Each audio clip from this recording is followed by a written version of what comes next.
امام بخاری رحمه الله وی که غواړې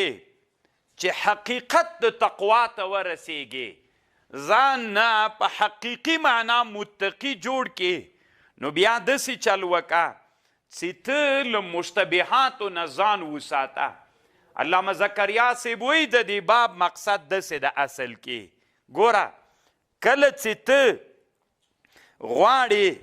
چې ځان حقیقت د تقوا ته ورسوي ځان نه حقیقي متقي جوړ کې نو بیا ځان د مشتبهاتو نه وساته مشتبهات مه کوه. نو اصل کې د امام بخاری رحمه الله مقصد څه ده په دې باب کې دا ده او علامه زکریا صاحب د یو فارسی شعر راوړی ده او د هغې مطلب یې داسې ذکر کړی ده چې راه خدا د الله لاره چې ده از 2 قدم بیش نیست. الله ته چې ورسیږي 2 قدمه مزل ده په 2 قدمونو کې طالبانو سړی الله ته ورسیږي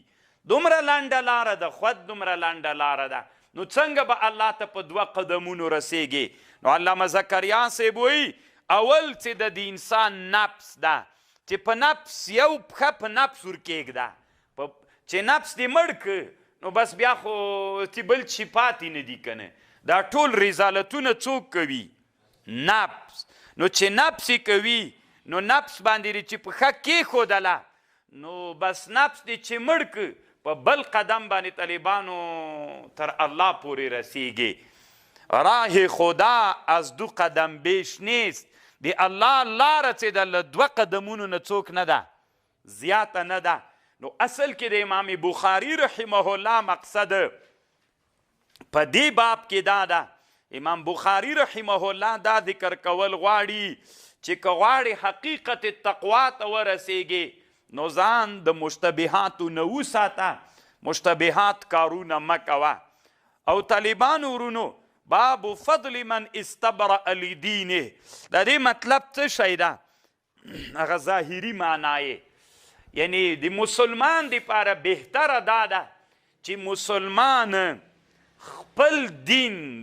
لرې وساتي له هغه شي نه لرې وساتي طالبانو چې هغه مضموم شرعي دي